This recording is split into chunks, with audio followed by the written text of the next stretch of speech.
Hello बच्चों, आइए प्रश्न को देखते हैं। सही जोड़ी बनाइए। और यहाँ पे देखो स्तंभ ए दे रखा है, स्तंभ बे दे रखा है। स्तंभ ए में हमें समाकलन के कुछ मानक समीकरण दे रखे हैं या मानक सूत्र भी जिनको बोल सकते हैं। इन मानक सूत्रों को हमें लिखना है और यहाँ पे स्तंभ ए के हर एक भाग को सम्मिलित करना है स्तंभ बे के हर एक भाग से, मतलब जो सही जोड़ा होगा उसका मिलान करना है। प्रश्न को हल करने से पहले इसकी मुख्य अवधारणा की चर्चा कर लेते हैं।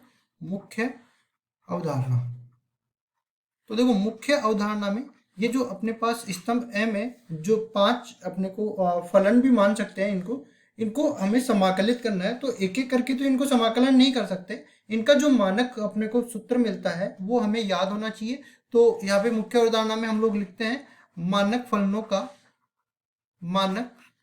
फलनों का समाकलन सूत्र। और जैसे ही अपने पास समाकलन सूत्र मिल जाएगा, हम लोग देखेंगे कि स्तंभ ब में कौन से भाग में मौजूद है, उस भाग को हम लोग स्तंभ ए के दिए हुए भाग से मिला देंगे। एक एक करके इनको हल करते हैं। तो स्तंभ ए के पहले भाग को हम लोग उठा के लाते हैं। ये अपने पास दे रखा है tan x, इसका x के सापेक्ष समाकलन।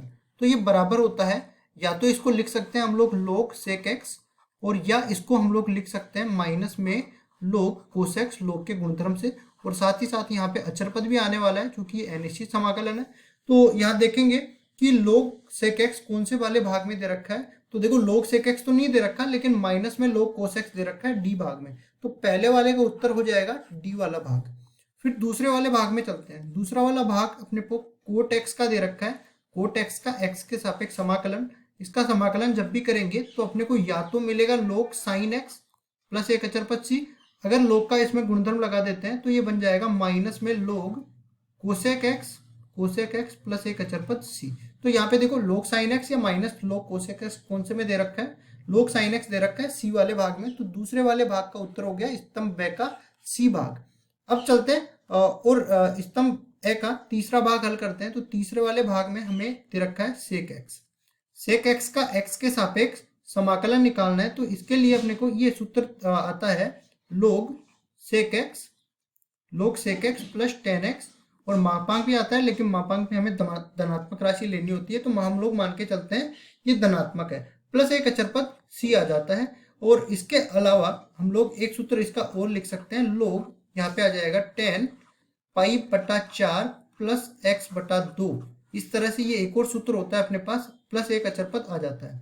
ठीक है, इन दोनों में से जो भी सूत्र होगा उसको देख लेते हैं। log sec x plus tan x दे रखा है, तो ई भाग में दे रखा है। तीसरे वाले का उत्तर हो जाएगा ई भाग। इसी तरह हम लोग दो आगे वाले भाग में हल करते हैं। तो देखो चौथा वाला भाग क्या कह रहा है, 1 में एक्स स्क्वायर माइनस ए स्क्वायर, इसका x के सापेक्ष समाकलन है। तो इसका समाकलन का एक सूत्र होता है जो कि बराबर होता है 1/2a log, और यहाँ पे आ जाता है x माइनस ए तो ऊपर रह जाता है, x प्लस ए नीचे आ जाता है, और चूंकि अनिश्चित समाकलन अचर पद और आ जाता है। तो ये देख लेते हैं कौन से वाले भाग में दे रखा है, log x माइनस ए बटा में x प्लस ए, यहाँ पे दे रखा है 1/2a में। ये x बड़ा है ए के, ये इसलिए दे रखा है क्योंकि यहाँ पे x माइनस ए 0 से बड़ा होना चाहिए, क्योंकि log के अंदर कभी भी ऋणात्मक राशि नहीं आती है।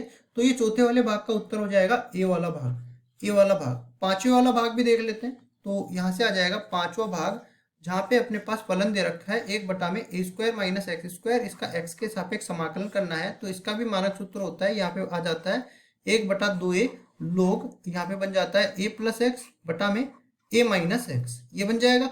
अब यहाँ पे हम लोग कहेंगे कि x का मान a से छोटा होना चाहिए, इसमें x का मान a से बड़ा होना चाहिए। तो ये वाला सूत्र बन गया। ये देख लेते हैं कौन से वाले भाग में है। तो ये दे रखा है 1/2a log a plus x बटा में a माइनस एक्स, जहाँ पे x का मान a से छोटा है। ये अपने को b भाग में दे रखा है, तो पांचवें भाग का उत्तर हो जाएगा b भाग। इस तरह से हमने एक एक फलन को यहाँ से उठाया और उसका मानक सूत्र लिखा, और देखा कि स्तंभ ब में कौन से वाले भाग में ये मानक सूत्र उपस्थित है, और उसको हमने मिला दिया इस तरीके से। ये हमारे उत्तर हो जाएंगे। आशा करता हूँ ये सवाल आपको समझ में आया होगा। धन्यवाद।